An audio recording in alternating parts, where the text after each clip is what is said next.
Majority ऐसा नहीं करती, अगर एक दो करेगा तो उसकी वजह से हम अपने इलेक्शंस को बदनाम नहीं होने देंगे, will be ruthless. And lastly, my appeal to the political parties again. We are very committed for ethical political discourse.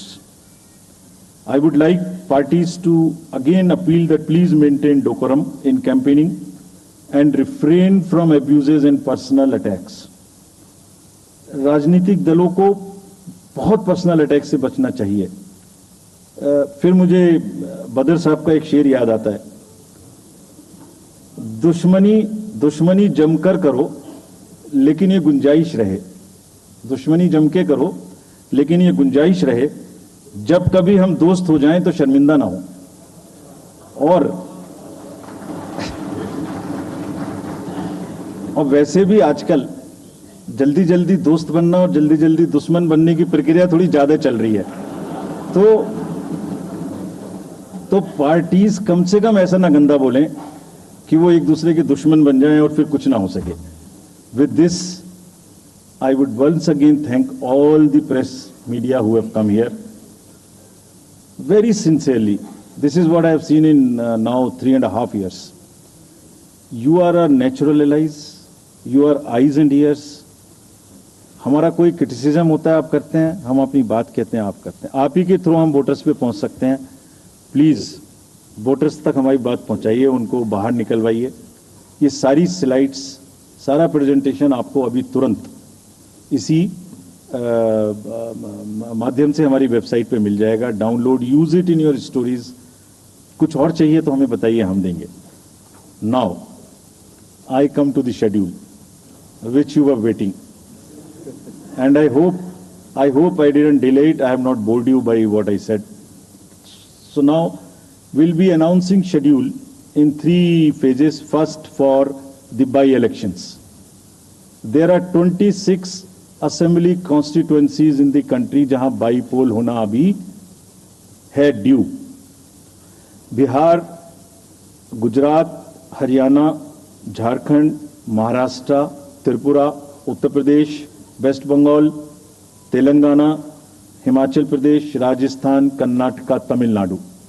इन सब राज्यों में बाई इलेक्शंस होना ड्यू है. आज तक की जितनी भी वैकेंसी थी बाई इलेक्शंस की, 26 की 26 हम पूरी कर रहे हैं ताकि हमारे खाते में कोई भी वैकेंसी ना रहे. और ये उसी फेज में होंगी जिस फेज में पार्लियामेंट्री इलेक्शन उस पर्टिकुलर इलाके में हो रहा है. वो कब हो रहा है वो मैं आपको जब फेज आएंगी तो उसमें दिखा दूंगा. But all the 26 assembly constituencies will go to the by-poll so that during this election itself we can complete this entire process. अगर आपने नोट कर लिया हो तो now I come to the assembly elections.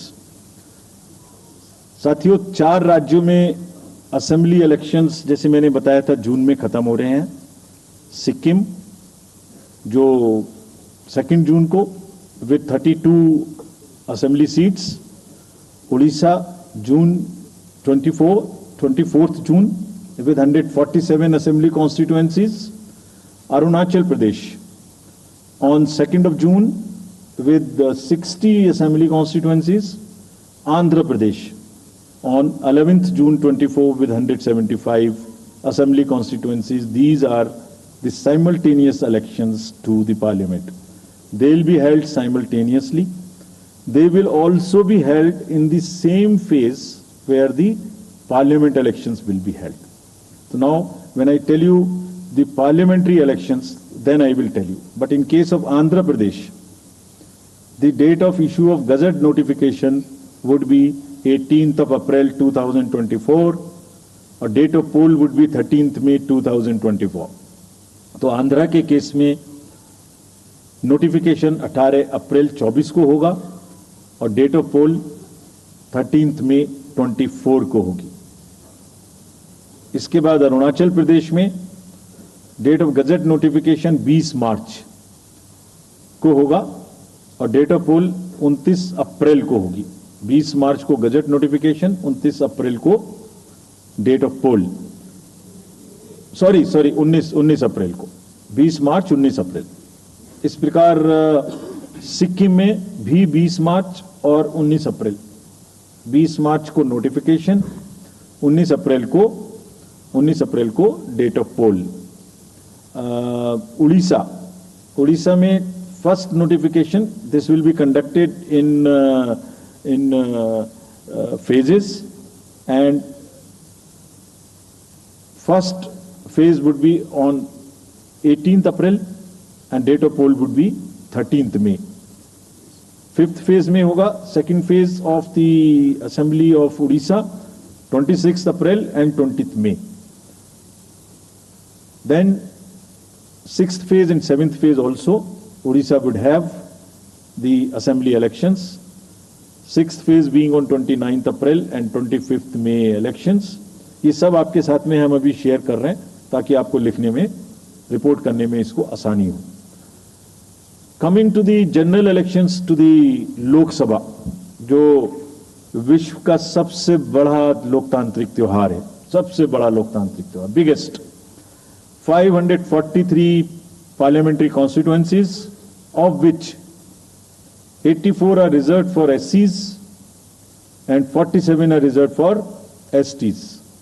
तो इस 543 पार्लियामेंट्री कॉन्स्टिट्यूएंसीज के महात्योहार में शेड्यूल बताने से पहले सभी वोटर्स का फिर से हाथ जोड़ के आग्रह, अनुरोध, गुजारिश that please join for the voting, come on the day of voting, छुट्टी मनाने ना जाएं, जरूर आ जाएं। Schedule of the Lok Sabha poll, Phase 1. We'll do it in 7 phases, as was done last time. 7 phases. Phase 1 will start from 20th March notification, 5 days from now.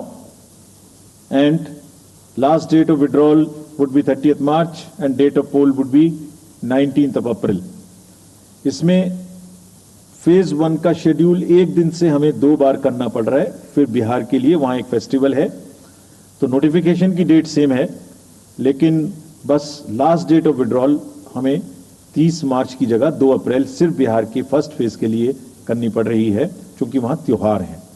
और 19 अप्रैल को यहां वोटिंग होगी और पूरी कंट्री में 4 जून को काउंटिंग होगी। So phase 1 this will look like this. ये मैप भी हम आपको प्रोवाइड कर देंगे। अभी ये जो येलो पोर्शन है ये ऐसा दिखाई देगा। तो इसमें जो फेज 1 का जो मैप है, इसमें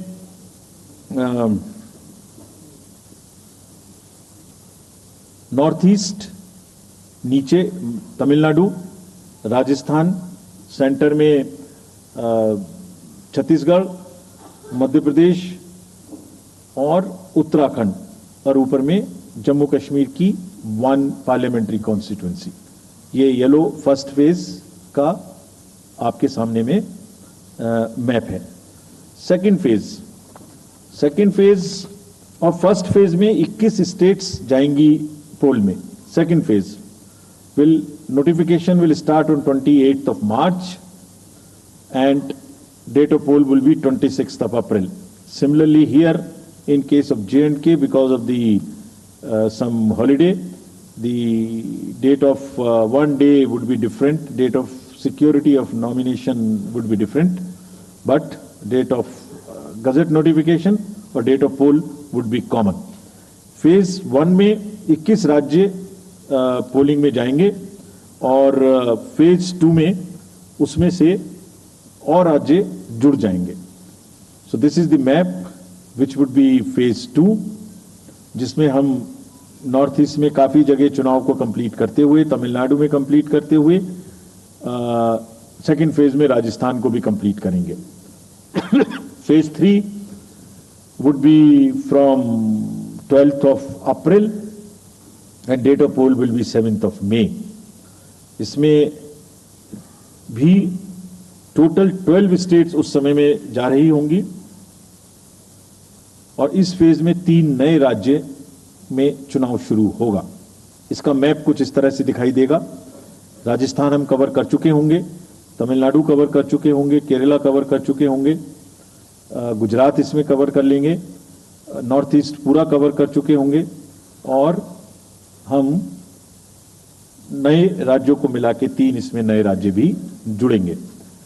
फोर्थ फेज में 18 अप्रैल को गजट नोटिफिकेशन होगा और date of polling would be 13 May. Date of counting in the entire country would be 4th June for all by-elections, for the assembly elections, for the parliamentary elections. इसका map कुछ इस तरह का दिखाई देगा। इस समय तक हम इसमें Telangana, Andhra, Orissa would start, and by that time, other than that, entire South India would be complete, entire Western India would be complete, Northeast would be complete. और फिफ्थ फेज 26 अप्रैल से शुरू होगी और 20 मई तक चलेगी। 20 मई तक डेट ऑफ पोल होगी, बीच में नॉमिनेशन, स्क्रूटनी और विड्रॉल की डेट्स रहेंगी। Counting of course is 4th June. It will look like this which is in front of you, and phase 5 में 49 constituencies will be going to the poll. Phase 6 में 57 constituencies will go to the poll, starting from the Gazette notification on 29th April and finishing on 25th May 2024. इसका map कुछ इस तरह का दिखाई देगा कि मोस्टली यूपी, बिहार, बंगाल, उड़ीसा और साथ में कुछ नॉर्थ का पोर्शन चालू रहेगा। Last phase, 7th phase, notification will be on 7th May and polling on 1st June. The last polling would be on 1st June and counting on 4th, and इस phase में पूरा पंजाब, हरियाणा भी शामिल रहेगा, Bengal, Bihar, Orissa. This is how the map will look. Yellow denotes the first phase and accordingly the legends are given. We will share this map also with you, ताकि आप इसे अपने साथ रख सकें, इसके हिसाब से देख सकें। ये भी कोशिश की है हमने, और अगर पूरी फेज वाइज हम पिक्चर दें, ये भी एक अच्छी स्नैपशॉट है, जिसमें फेज 1 में 102 कॉन्स्टिट्यूएंसीज, फेज 2 में 89, फेज 3 में 94, फेज 4 में 96, 49, 57, 57. So we'll start with the 102, the largest, slowly come down and finish northeast, move up from the south and finish the western area. तो इसमें वेदर और हर चीज का ध्यान रखते हुए काफी सोचने के बाद ये शेड्यूल बनाया गया है। विद दिस, जो single phase, single poll date है वो 22 स्टेट में होगी। 2 राज्य 4 बार में जाएंगे, कर्नाटका, राजस्थान, त्रिपुरा, मणिपुर। 3 फेज में 2 जाएंगे, छत्तीसगढ़ एंड असम। 4 फेज में 3 जाएंगे, उड़ीसा, मध्य प्रदेश, झारखंड। 5 फेज में 2 जाएंगे, महाराष्ट्र एंड जम्मू कश्मीर। जम्मू कश्मीर की हर पार्लियामेंट्री कॉन्स्टिट्यूएंसी के लिए 1 फेज होगी। और 7 फेज में 3 जाएंगे, Uttar Pradesh, Bihar and West Bengal. With this friends, I end my address and thank you very much. Thank you, sir, for those detailed remarks. Please hold on. So, you raise your hands, हाथ खड़ा कर दीजिए, माइकर्स आपके पास आएंगे। So we will start with you first thing. Michael, how are you introducing? So, yeah, CC sir will take over questions at one time. After that we take the next. Sir, मैं मोहित दुबे हूँ news nation से। Sir, मेरा सवाल ये है कि आपने 7 चरणों में मतदान ये करवाया है, बहुत बड़ी चुनौती है क्योंकि दुनिया का सबसे बड़ा लोकतंत्र हिंदुस्तान है। अपोजिशन पार्टियां जो है ये आरोप लगा रही है कि 7 चरणों में क्या जरूरत है और इसकी वजह से सत्ताधारी दल को फायदा होता है। और छोटा सा सवाल सर एक और है कि ईवीएम को लेकर लगातार अपोजिशन धरना दे रहा है, सवाल उठा रहा है। आप हमेशा ये कहते रहे कि निष्पक्षता के साथ आप मतदान करवाते रहते हैं ईवीएम के माध्यम से, तो उनके सवाल के बारे में आप क्या जवाब देंगे? आप ये तो लाइट जैकेट पहने हैं, सेंटर में इनको देखिए। हाँ, बोलो। सर, मेरा नाम रविंद्र सिंह शुरान है। I would like to ask कि जो आपने बताया कि 3500 करोड़ रुपए को सीज किया, उसके बाद कार्रवाई कितने लोग जेल गए, कौन कौन सी पॉलिटिकल पार्टीज इन्वॉल्व थी, और जो लीकर सीज किया गया उसमें कितने केसेस रजिस्टर हुए, उसकी डिटेल्स इलेक्शन कमीशन हमारे साथ कभी शेयर करता नहीं है आफ्टर द इलेक्शन हैपन्स। और this lady in the front या इधर मिडिल में जो है इनको माइकर्स इनको दे दीजिए या इनको दे दीजिए। हाँ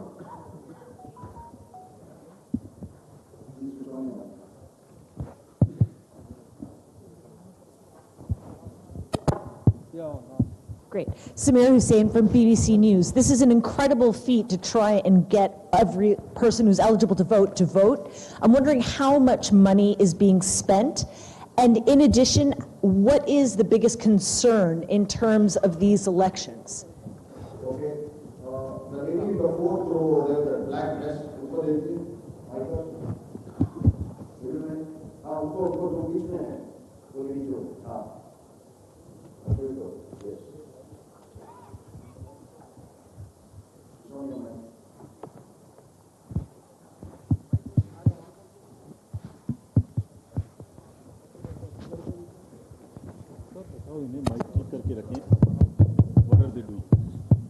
Hi, I'm Ashlyn.